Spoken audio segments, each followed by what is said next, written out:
welcome to the Haunted Ride. Hello, everyone, and welcome to the Haunted Ride. I'm your host, Melissa, and thank you for joining me today. I hope you have your snacks and your tea. I hope that you're having a good day. You know, we've got I'm going to mess up the order and how the words go, but the super wolf blood something moon? I had it and I lost it. I know it's like a super moon, and then it's a blood moon, and then is it like a wolf moon? I don't know. But I think I'm supposed to be able to see it, so I'm actually really, really happy that I have the day off because it's obviously going to be later at night, and I know it's going to be about 3 hours it'll last, and I plan on watching the full 3 hours of it. I mean, I'm not going to just stand there glued with my eyes towards the moon, but I'm going to take full advantage of it and be super excited. I'm really lucky where the placement of my house is. For some reason, the moon and sun both basically pass directly over my area. So oftentimes, if there is anywhere near a full moon, or the moon is closer to Earth, my entire house is illuminated by moonlight. Like, it surrounds my house. Now, I haven't really noticed it surrounding my neighbors' houses, but I will say the first time it happened, I was laying in bed and we have like blackout curtains, but they're in light colors.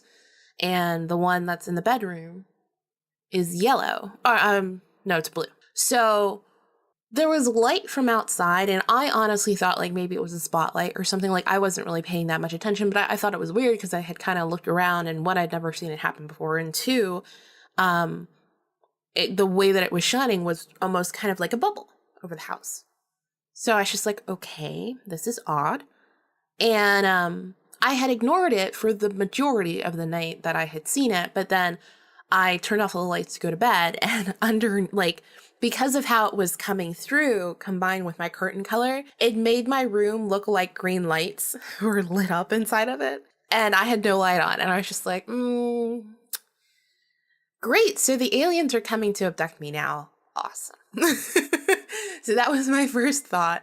And then I realized, like, oh, like, I actually got up and checked, like, the different windows and stuff, because my house is full of windows. Like, it's always full of light. So I went all around, and I was like, okay, no, like, if there was a spotlight from, like, this direction, it wouldn't. Like, I was sitting here trying to debunk it. And then finally, I think the next day when I got home, it was dark outside. So I let my dog out, and I kind of, like, walked out, and I realized that basically from where the moon was, it was illuminating my house. So I'm really lucky with the placement of my house, and apparently, like, it's just right over it. And so I am hoping that I will be able to get the full effect of this awesome moon. But I do know people blame the moon for tons of crazy occurrences. I don't, but I do believe that, you know, everything carries energy. And I do know, you know, if you do crystals or tarot cards or stuff like that, one of the ways to cleanse or clarify those things is by leaving it out in the moonlight and letting the moonlight hit it. And it's a ritualistic thing, but that's what it does. So, you know, I do believe that the moon can have like certain influences. I mean, if you think about it, the moon is part of our gravitational force. So the moon's kind of bane and way is part of what pulls the ocean tides higher or lower. So if you can think that it would have a physical manifestation of a force on our planet, I would assume that it would also have an emotional or perhaps spiritual sort of force on our planet. So if anything happens, I'm sure I'll either write about it on Twitter or it'll be in the next episode. Because I've already got quite a couple of things that have happened in this house. Not bad, but more because I've been opening myself up to supernatural occurrences and just understanding that I have a very big sort of part in the supernatural world. So let's do our normal business. Subscribe to the podcast if you haven't already. I've noticed that a lot of people have been subscribing, and I thank you so much. You know, I'm still surprised at like how quickly the podcast has grown, and I always get worried because you know, we talk about this a lot, but this podcast has sort of become my stories. And you can only have so many of those. You know what I mean? Like, I've got a ton of occurrences, but I don't want it to get repetitive. And I also don't want it to seem too theatrical where I only give the ones that are like huge things. Like, that's not what this is for. It's really for your stories. So again, send the story. If you have a story, if you have a question, if you have a topic you'd like me to talk about, send it in by either going to the website, thehauntedride.com, or emailing at thehauntedride@gmail.com. And I would love to have your story and put it on the air. But with that, I always sort of worry because I'm kind of like, okay, well, what new way can I go about giving these stories? Like, I think titling this episode and the episode prior, Ghosts of Saint Augustine, in parts, I think was honestly maybe a really good idea. I hope that these episodes shed light on the town, shed light on the occurrences, share my experiences, help you guys to feel comfortable giving your own experiences, and that they're not boring. So I hope that you guys are able to connect with it and connect with me on these episodes still, and that you're still into the stories. I am always still looking for new ways to bring in more stories and shed more light to the paranormal world and new ideas and stuff like that. So I've got a couple, but I want this podcast to be going on for a really long time. And I hope that any changes that happen to the podcast, you guys are able to still support and see that it's bettering the podcast for the future and that you guys like it. And, you know, having a good time with the show, just like I am. We're going to take a quick break and then we will get into the stories, and I'm going to put up another promo for you guys for another podcast to check out and listen to. I hope that you guys do take a chance on it and listen to it if it piques your interest. So here we go. Have you ever wondered which movie franchise is best and why? Or why Eric Matthews is the most interesting character on Boy Meets World? Or even how a small town in upstate New York became a hotbed for strange and paranormal activity? Then tune in to a podcast about something as I dig into these subjects and more every Monday with help from a special guest.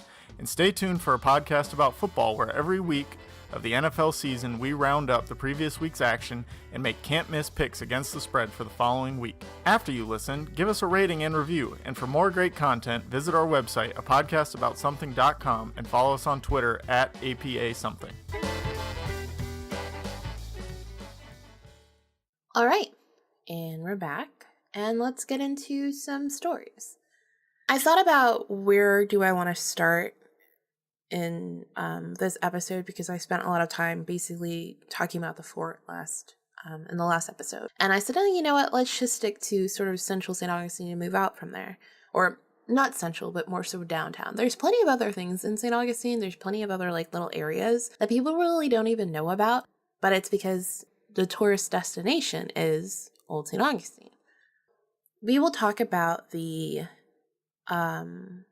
I think the closest thing is there used to be this really awesome shop. The people unfortunately needed to move. I loved what they had in there. But we were walking past there and at first we all thought that they were we didn't really realize they were moving. We thought that they were just expanding the store, which it was being expanded. And then later on we found out that apparently they just had decided to move somewhere else further away from St. Augustine.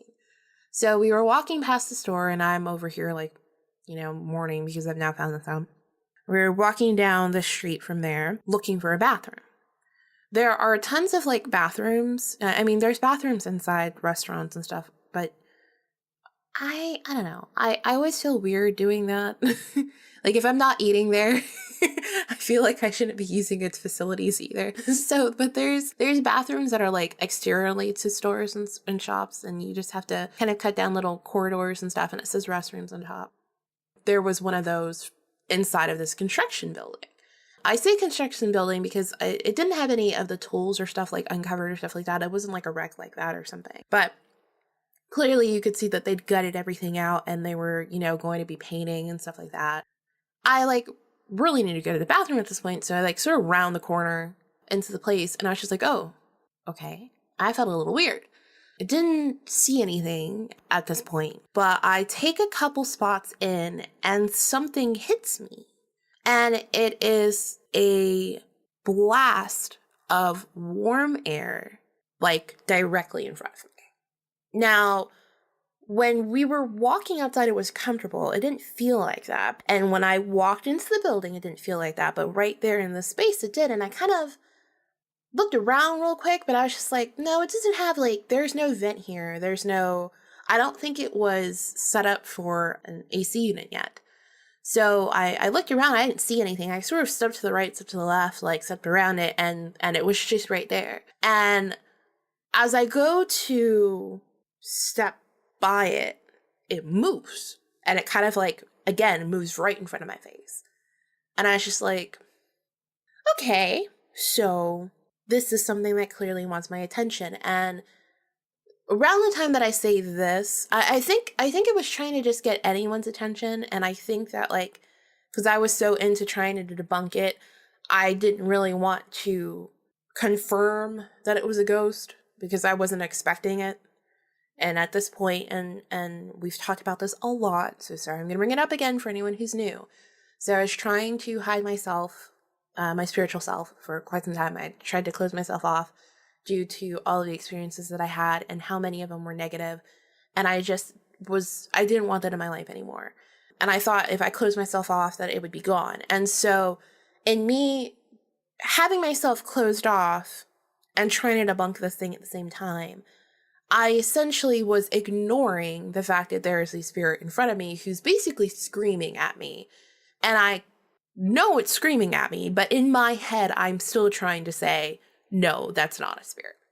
So it's screaming at me. And then as it's screaming at me, I see it full like body and everything. And I saw it like in my mind's eye. Like I think if someone walked up behind me and had any sort of spiritual sensibility where they could, sense spirits, they would have seen it too. But like, as far as like an actual physical form, it didn't do that. It was just like, I could see it in my mind's eye. And I was yelling because it was mad because it didn't like the construction going on in the building. I guess like it had been fine and like, okay. And there was no issues. And then I started the construction and I was pissed because everything had been moved around and everything was not as it was.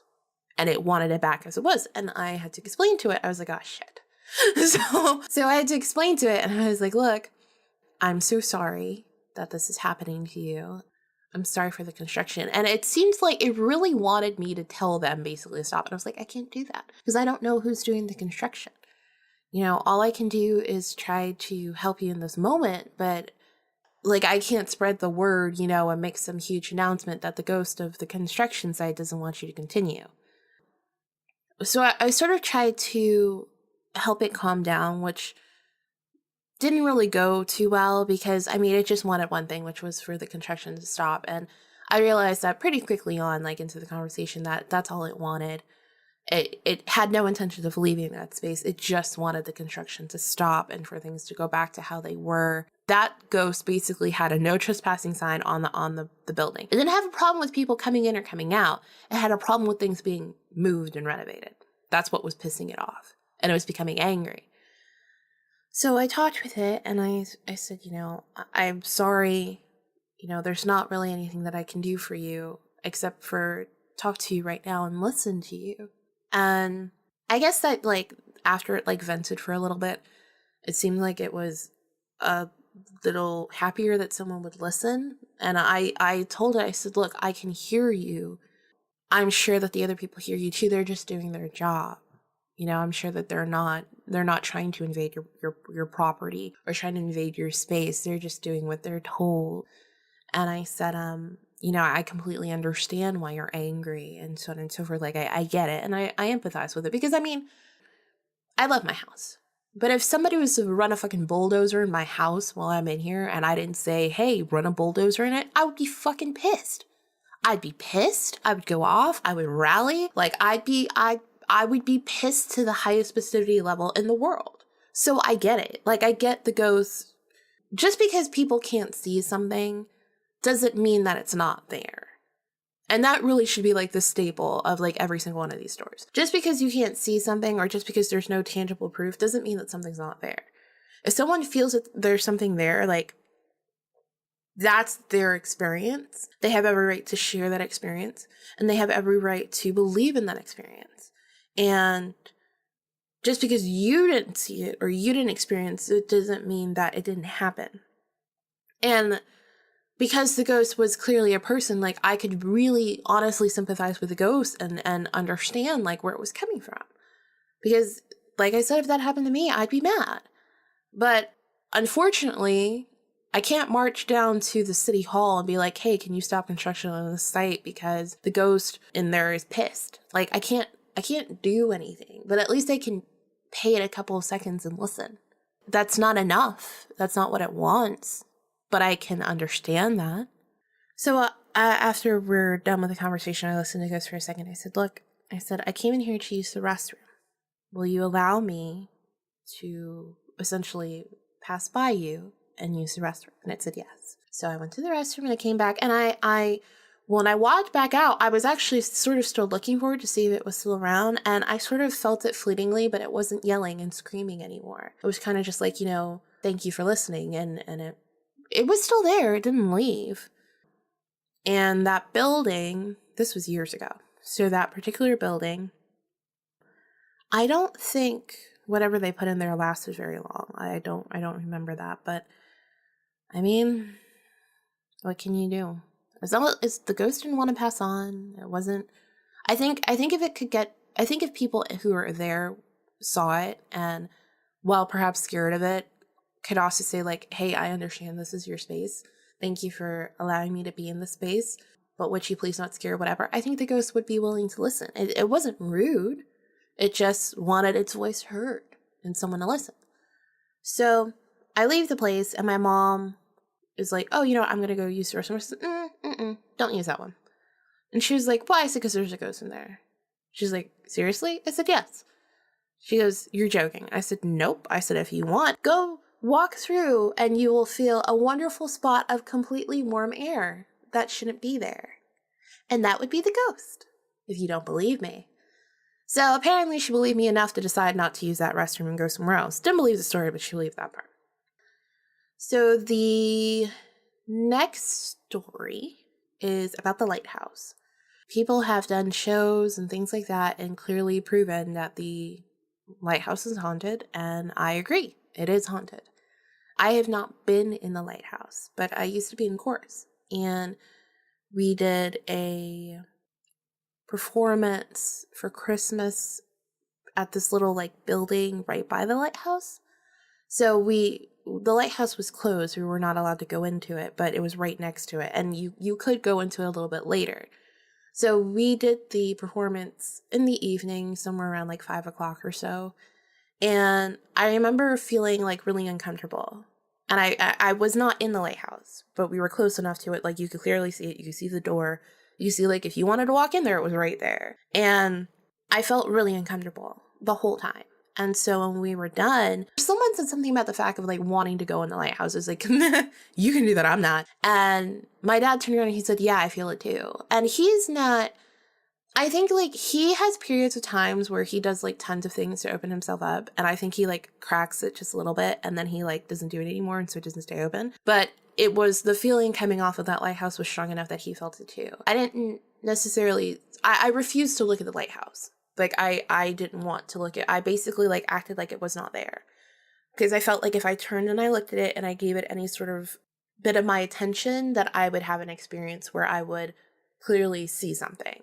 And I was not in the mood, to be completely honest with you. I just wanted to leave. I didn't want to go there to begin with. Once I was there, I just did not feel comfortable. And I felt there was a super negative vibe or a heavy feeling, a dark feeling for the lighthouse. And I just wanted to be done. That's the closest I've ever been in the lighthouse. I've never gone in it. I don't want to go in it. I don't want to go anywhere near it. I'm good. Over in my land, very far away from it. I'm good. Even when we've gone by it, we did a boat tour last year, and they drove us by the lighthouse, basically as close as they could. And I was like, nope. Look the other way. I'm good. I'm good right where I am. Thank you very much. Please take me back. I'm perfectly fine. Another story is, this is a pub that's I call it a pub, but I think it's pub, like pub is in the title of the store. I will not say what store it is because I don't think that they like look at it that way or that they're comfortable with it. But I used to work in downtown St. Augustine, and they had a building that was pretty much like right down one of the roads of where you could walk to all the different restaurants and stuff and just walk the whole downtown shop area. So I found this like little pub that I would go to for lunch. They had amazing stuff, delightful. I recommend them 110%. But you would come in and you could only eat on the first floor, and you would see people go upstairs. And one day I came in, and I always thought whenever I'd see people sort of like disappear up there, I just felt like there was something there, but I was really happy I hadn't seen anything. But I love this place. Like, it was just like they have the best customer service. They really do. Like, they're so sweet. And their food's actually really good, and like they really try to help you out, and they're really, really great. Like, they're perfect. I love them. But so they had decided to start doing renovations, so they were closed for a little bit, and I was super sad about it. But when they reopened, I came back, and I guess whatever renovations they did sort of stirred up whatever activity was there and that I had noticed. And I was sitting at the table, and I was on my phone or whatever, waiting for my food, and taking pictures outside and stuff like that. And I look up because I feel like something's staring at me, and out of the corner of my eye, I see what looks like basically about the size of a kid peeking around a corner, but it's all black. Complete shadow figure, all black. Peeks its head out at me. Like, it peeked its head out, had a leg out from the stare, and then ran away. And I was like, fuck. That was my initial reaction. Just like, fuck. So, because I knew if something had been up there, but I guess the renovations just released it a little bit more. And I mean, it didn't do anything to me, but I was very content with knowing there was something there and not seeing. It's very different. It's different when you like have more than one sense pick up this thing. Like, you know, if you hear something, that's like disturbing. But if you hear something and you see something, that's like terrifying automatically. So when it was escalating, I was like, well, great. Awesome. Yeah. I mean, it didn't seem mad. Didn't really seem bad. It just was there, and I sort of felt like it maybe did mischievous things that would piss the patrons off sometimes. But I didn't really get that much of a read from it. I just knew something was there. One of the scariest stories that's going to be on this episode is I was looking for a house. To give you guys a joke to lighten the mood before I tell this horrible story.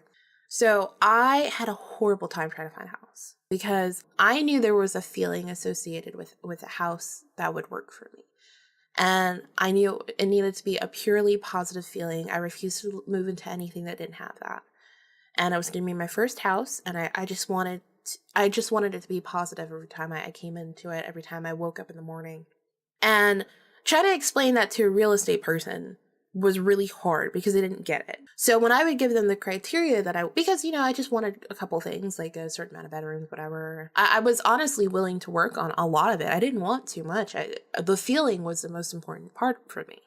They thought of it as I have to fall in love with the house. So a lot of the things that I got shown were not what I wanted at all. They weren't in my criteria. They weren't anything of what I had asked for. It was just that the real estate person thought like, oh, I would fall in love with it. Or I had times where the real estate agent didn't show up. That was nice too. So I walked into a lot of houses where I did not feel comfortable. And that was very surprising to me. And it wasn't the area or whatever. It was that house. Like when we drove up to the house, I was like, no. I know automatically no. And they would ask me to still come in, and I'd come in and fine, whatever. But I just knew it wasn't going to work. And there were a lot of them that I just felt, I just didn't feel like it was good energy. And I can't necessarily say that meant something was there, It could have been that something had been there or that people had done something beforehand or something, you know, with the land or something like that. But it wasn't always that something was there. It just was not positive. And not even like in a small fraction. It was just clearly negative. And so luckily I didn't see anything while I was in any of these places. But sometimes there was just really strong feelings. That also meant that I had to, because I had real estate agents who didn't show up, real estate agents who didn't call me back, ones that just weren't working for me. I went through a lot of real estate companies. A lot. I did a lot of the searching on my own. I did not have a lot of help at all, and it was really difficult. I had done another batch call of people, basically where like I signed up for a whole bunch of stuff and called like maybe 10 different places or whatever and was waiting for them to call me back, and one called me back. And we're talking, and so you guys don't really get to hear it too much on this microphone, but my voice is actually really, really high pitched. And when I was in high school, I lowered it down because I would get made fun of all the time. So think like Ariana Grande. Her singing voice is my natural voice. And I also sing. So the whistle register and the whistle tone, like I can go up to that without any problem. I can break glass with my voice without any problem, without any strain on my vocal cords. So I can go up very, very high, and then I can go down to pretty much like a male bass. There's times like I've freaked out my friends while changing my voice, and I basically sound like a man. It's hilarious. It freaks them out. It's great. So when I also have a tone that's really breathy, so it sounds a little bit different. I think I was just tired, and perhaps that tone had like come out because I'd called so many places and they weren't working out, and I was tired, and I was working a full-time job and saving up all this money for the house and having all the stress about it. So when the person calls and we're talking or whatever, I fell a little off with them, and I was like, it's probably not going to work. But, they called me back so I can at least entertain them for half a second before I get off the phone. Just, being polite. They did call. That was the problem. I wasn't getting anybody to call. So, like, at least they did that. So I just felt like I at least owed them that. And we're talking and talking and talking. And all of a sudden, this woman says to me, "You have one of the most interesting voices I've ever heard." And I said, "Oh, thanks." Like, well, what the fuck do you say to that? And she turns around and she goes, you would either be really, really great at reading children's books or at being an overnight telemarketer for porn. And I was like, whoa, what?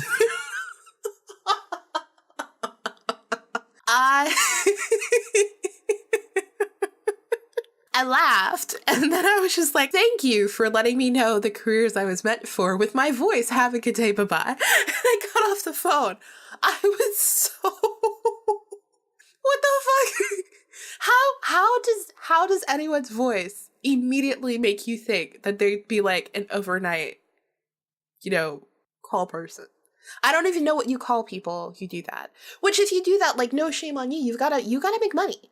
And if you enjoy it or you're doing your stuff, like, that's great. But, like, it's really strange for someone to tell you that's what you're meant to do based on your voice, or give you the spectrum of you should read children's novels.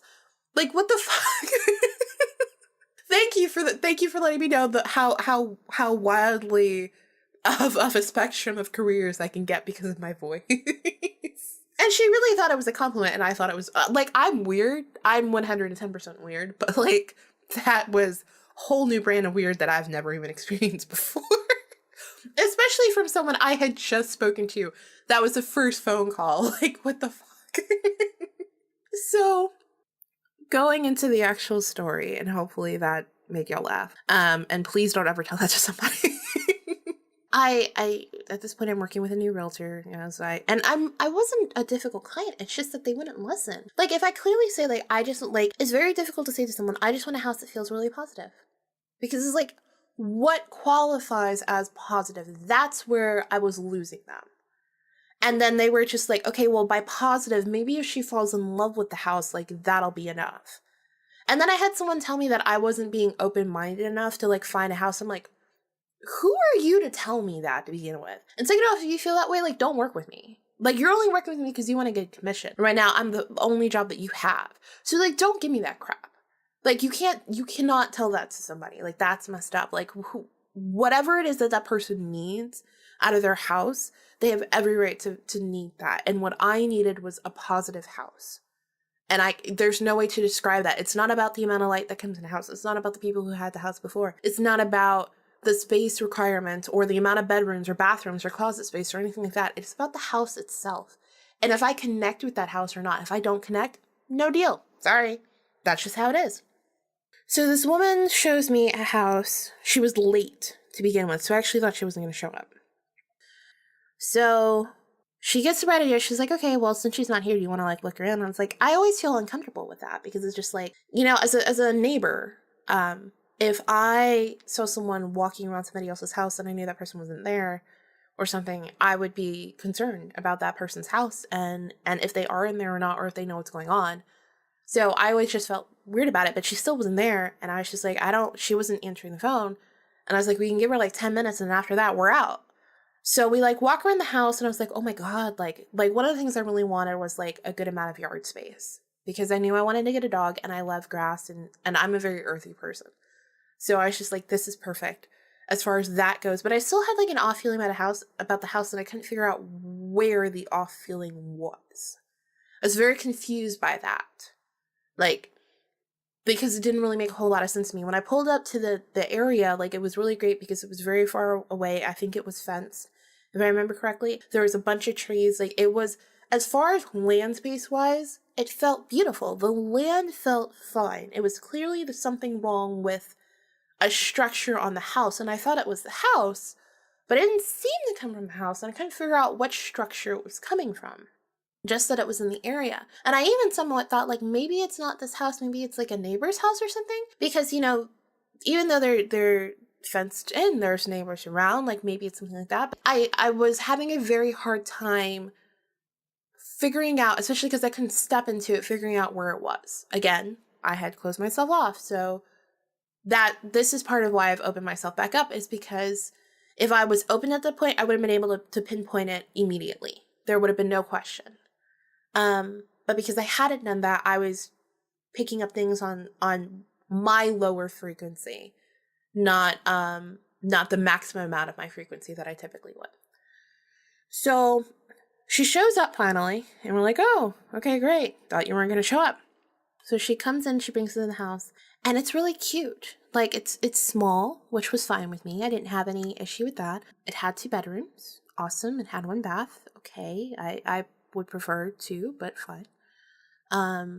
It did this weird like step down, step up thing, which I didn't really like, but it was way under budget.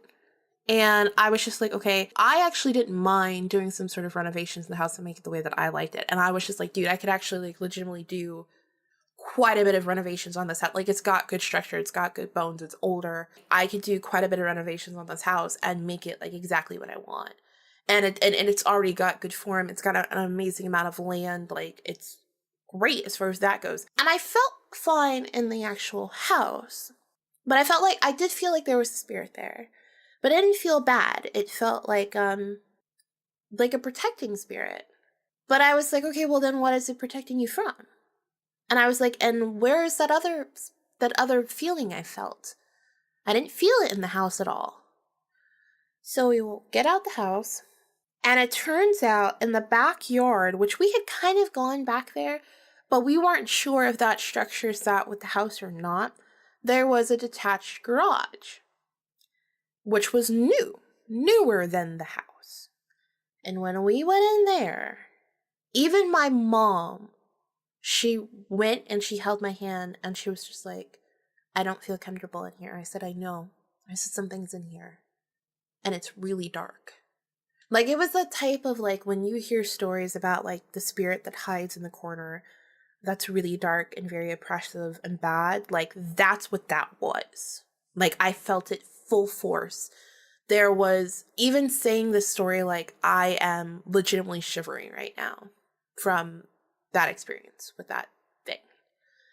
And it was really, really, really bad. So that's why the protector spirit was in the house, but couldn't get to the garage.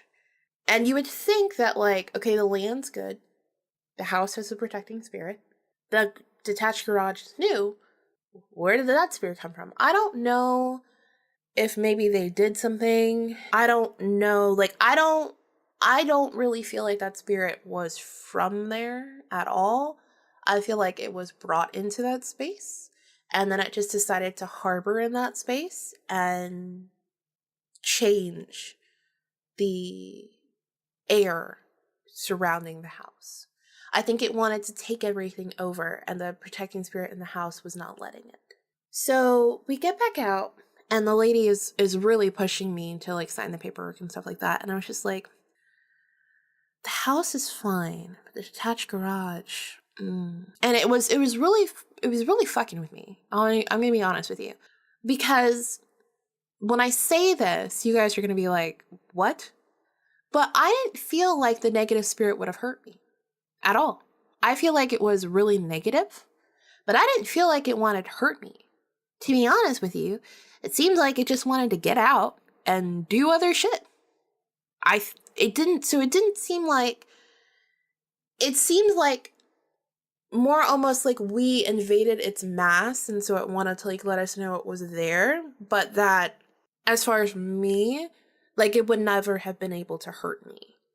And it would have never been able to do anything to me or to the house. And I had full faith that I could make it go away without even have a problem if I needed to. So, and it's the protecting spirit and it were really, really playing with me because they really wanted me to get the house. Like I could feel that. And it was really difficult for me to be able to distinguish my feelings of the house from their want of me to be at the house. I almost feel like the protective spirit was trapped. Like it was there only because the dark thing was there, and if the dark thing would go away, it could go away. And I think that with those things gone, it would have been a positive, good house. That's how I personally feel. I don't think that the house was bad. I don't think that the area was bad. I don't think anything of it was bad. But I think that because that, I don't know if maybe that protective thing had always been there, maybe a little bit, and then after the bad thing showed up, it had to be there. I don't really know who came before who, but they both seem to really want me there to fix the issue. And like they were both okay with me having the house. So she's talking to me and I feel this stuff from them and I'm trying to figure out like, what do I want? And I also know the potential for this house, which is part of the problem of being sensitive or being an empath sometimes, is that you can see the potential of something. Like I could see the potential of it to be good. That was part of the issue too, is like, okay, well, yeah, I know there's something bad here, but I can see how good this place actually truly is. And I know that I could free up that goodness. So it was almost like I felt like, not even that I really wanted the house, but that I needed to be there in order to like help these things out, which is not what I wanted to begin with. And I was really confused when I was there. So all of a sudden, we're talking with this woman, and as I'm like considering, like, do I even want this house? This bird, bluebird, small, tiny little thing, fucking flies straight down at like a backslash angle or something, straight down into the ground. It did not fly at me. It did not fly onto a twig. It literally just went in a straight, like almost back or forwards, or what really like a forward slash motion from the top straight down to the bottom without anything to land on, and like nosedived into there. I'd never seen a bird do that. And then it tumbled and flicked around a whole bunch of times. And I thought like, oh my God, like maybe it broke its wing and it was trying to fly and it broke its wing. And this is why it ended up nosediving there. So it's cold outside. So I've got my jacket on. I've got a scarf. I whip off my scarf and I take off my jacket. And I'm planning on picking this bird up and taking it to the vet to save this bird. And I go to get the bird and the bird had broken its neck. It did not have a broken wing. It essentially committed suicide right in front of me. I had never in my entire life, and Florida has a lot of birds. I've always had a house that was around a lot of birds. My house now, like The birds are constantly chirping. I've got birds that live in the fucking plants, birds that live in the trees, birds that I think like to dance on top of my roof, birds that live in my big humongous oak tree in the front of my house. I have never in my life seen a bird do that. And to this day, obviously, like, it still sort of chokes me up because I've never seen that happen before in my life. And I was like, I need to go. Like, I'm done, I need to go. So we go home, and I told my dad what happened. And we were like, talk about an omen. Like, talk about something that was just like, you don't need to be here. This is not for you. And I'm going to make sure you know that. I ended up never working with that realtor again. Didn't know anything about the house. And then maybe a couple months later, I was talking to a coworker, and they mentioned something about the area and about a house that had burned down. I was like, that's weird. I was like, wait, like, that's about where that house was. I wonder if it was that house. They said it was on the news. I looked at the article. The article had been from 3 days after I had seen that house. The whole house had caught on fire and burned to the ground. I don't really know what to say about that. I have never, up to this point, been in a situation where that's happened.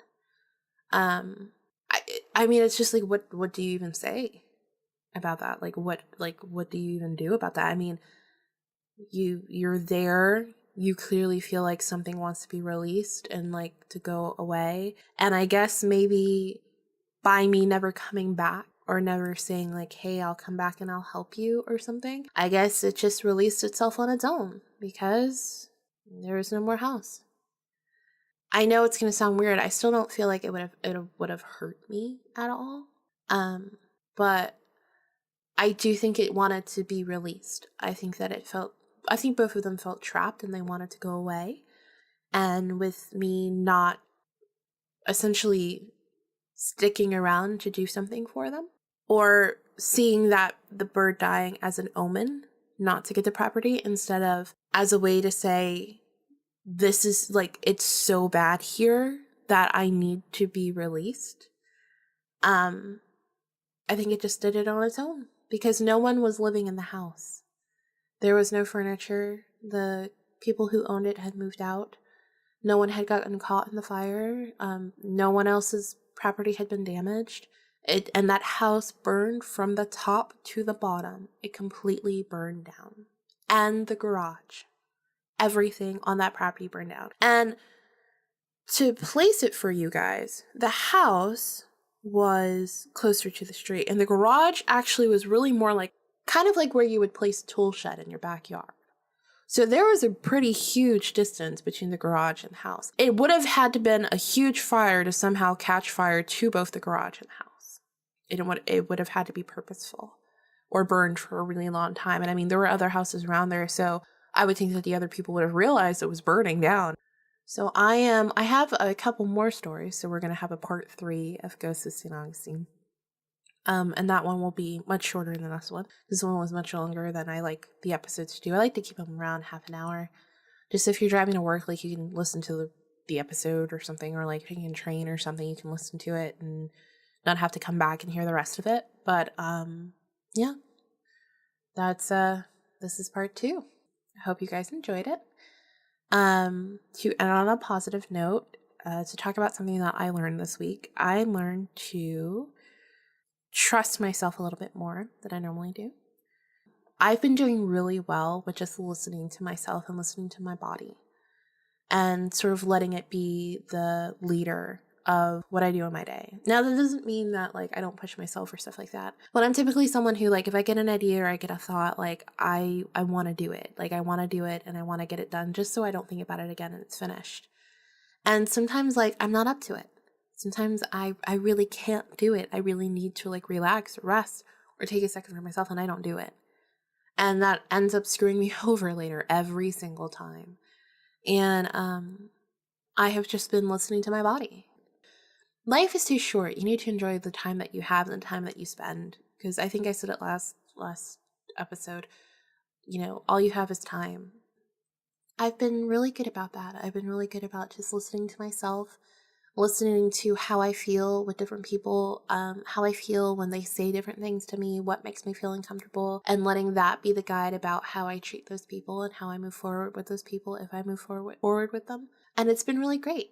And hopefully I can leave you guys with that too. Just, listen to yourself, because you are your best judge and your best critic, and you know yourself the best. So listen to yourself. But I hope you enjoyed the episode. Subscribe, leave a review if you can. If you have any questions or comments, or you want to send in a story, or you'd like a topic to be talked about, go to thehauntedride.com and click the send us your story link. I want this to be a community, and it is growing as a community base, and I'm really happy and really excited about that. And I just hope it continues to grow, and you guys continue to like it, and that's what's important to me. So, also, we have Patreon. Just to drop that there, I've started releasing episodes early on Patreon. So I record on Sunday and they're finished on Sunday. But I post them on Monday. So if you're part of our Patreon, if you're any tier of the Patreon, then you just get the episode when you get the episode. I didn't really want to write that in there as something that would happen, because it was a little, sometimes things happen, like sometimes there's technical issues, or if you don't feel good or something like that. I don't want to guarantee that the episode's always going to be like, oh my God, super, super early. And it's not, and then you guys feel cheated. So I haven't really put that in there, but I was able to do it last week, and I do feel like I should be able to do it in weeks to come. So if it can continue being great, then I will include that as something that just happens with every tier of Patreon. So I hope you guys have a good day. I hope you take care of yourself. Listen to yourself, appreciate the people you have around you and who you love. And if there's someone who can't appreciate you for you, then they don't need to be in your life. Just do good things for yourselves and love yourselves and respect yourselves, and know that you deserve that as well. Don't let the ghost get you. Bye.